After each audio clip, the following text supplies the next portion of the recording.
خلاصة القول يا تبعد عن الزحمة يا تستغلها لصالحك.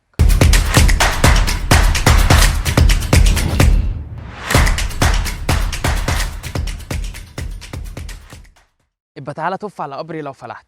تخيل دي كلمة قالتها مدرسة لطفل وسط زمايله في المدرسة. لا ومش بس كده، دي بعتت تقرير لأهله تقول لهم إن ابنكم ده مش نافع في أي حاجة وحرام حرفيا الفلوس اللي انتوا تدفعوها فيه. طب ليه المدرسة دي عملت كده؟ الطفل ده كان عنده صعوبة في القراية والكتابة لدرجة إن بعض الناس شكوا إن عنده مرض ديسلكسيا. مرض الديسلكسيا ده ببساطة بيخلي الأطفال عندهم صعوبة كبيرة في القراية والكتابة لدرجة إنها وصلت مع بعض الأطفال إنهم يشوفوا الكلام من المشقلب. تعالوا نركن الطفل ده دلوقتي ونطلع بالزمن قدام شوية من تاريخ الحادث ده، بس ما تنسوش الطفل ده تحديدا في 2007 في ولاية سان فرانسيسكو في أمريكا. شابين الدنيا دايسة على وشهم جامد، مش لاقيين شغل، معهمش فلوس. بما إن المشاكل لا تأتي فرادى، اكتشفوا إن من الشهر الجاي الإيجار هيزيد 25%، فهم مش عارفين يعملوا إيه، فقرروا يبيعوا كل حاجة لدرجة إن واحد منهم دخل على الديب ويب عشان يشوف سعر كليته بكام. وهو بيعمل سيرش اكتشف إن في إيفنت كبير جدا هيتعمل عندهم في الولاية، والإيفنت ده عايزين يحضروه ناس من كل حتة في العالم. بس في مشكلة، الناس دي اللي جاية من جميع أنحاء العالم دي مش عارفة هي هتبات فين، كل الأوتيلات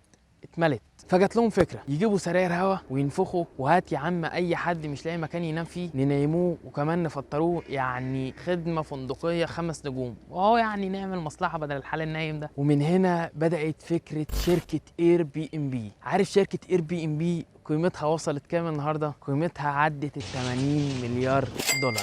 نسيبنا بقى من الاجانب شويه ونروح على اولاد بلدنا. شاب مصري اسمه محمد الهواري، عنده حوالي 28 سنه، خريج كليه صيدله وزيه زي اي واحد ما بيحبش الكليه، مش عايزين نضحكوا على بعض يعني. المهم عمل قصه كفاح حلوه في مصر مكنته انه يدرس بره تسويق ورياده اعمال، فقرر يبدا الكارير بتاعه وعايز يبدا ديجيتال ماركتنج ايجنسي. فكان قدامه خيارين، يا اما امريكا يا اما بريطانيا.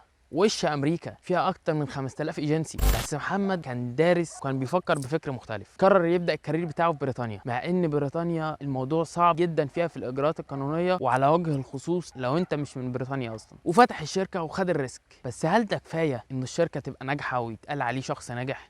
لا. فالراجل ده اكتشف ان في كلاينتس كتير محتاجه تتعامل مع ديجيتال ايجنسي عشان يسوقوا لهم على النت، بس الكلاينتس كانت بتخاف لان ايجنسيز كتير جدا كانوا بيعشموا الكلاينتس انهم هيجيبوا ملايين وفي الاخر بلح. فالراجل ده فكر وعمل حاجه جميله قوي، وهي انه قدم لهم ماني باك جرانتي. ببساطه اللي انت جاي عشانه لو ما تحققش هترجع لك فلوسك وعليها بوسه، بس البوسه غاليه شويه ب $1000. وده خلاهم مصدر ثقه كبير لاغلب الكلاينتس، وده خلى الشركه تحقق ارباح كبيره جدا، والشركه بقت اكبر شركه في مانشستر ومن اكبر الشركات في العالم. نرجع بقى للطفل اللي اتكلمنا عنه في اول فيديو، والطفل ده العالم كله سمع عنه سنه 1905 لما اكتشف النظريه النسبيه، وهو ألبرت اينشتاين. ايوه ألبرت اينشتاين اللي وقفته المدرسه بتاعته وسط زمايله وقالت له انت مش هتبقى اي حاجه في المستقبل. فألبرت اينشتاين كان بيعاني من القرايه والكتابه جدا، فقرر يصب تركيزه على الفيزياء والرياضه. بس تعالوا بقى كده نفكر ايه المشترك ما بين كل الناس دي؟ المشترك ما بين الناس دي كلها الزحمه. كلنا في حياتنا زحمه كبيره، احيانا بنضطر نبعد عنها غصب عننا، زي ما ألبرت اينشتاين بعد عن زحمه الطلاب العاديين قرر يصب تركيزه على الفيزياء والرياضه بس، وعمل قوانين غيرت العالم كله للاحسن. او ان احنا نبعده عنها بمزاجنا زي ما عمل محمد الهواري، وتاخد طريق منفصل يخليك متميز، او تستغل الزحمه دي لصالحك زي ما عملوا الشابين في ولايه سان فرانسيسكو. خلاصه القول يا تبعد عن الزحمه يا تستغلها لصالحك. وبكده نبقى وصلنا لفقره الكوت، والكوت بتاعت النهارده لألبرت اينشتاين، وهي بتقول once you stop learning you start dying. في اللحظه اللي انت توقف فيها عن التعليم فانت بدات تموت. وطبعا التعليم مش التعليم بس في المدرسه، التعليم بره المدرسه اكتر وامتع بكتير، فما تحرمش نفسك من المتعه دي. اتمنى الفيديو يكون عجبكم، ما تنساش تعمل لايك وسبسكرايب وتفعل الجرس، ما تنساش تقول لي رايك في الكومنتات، واشوفكم الفيديو الجاي. سلام.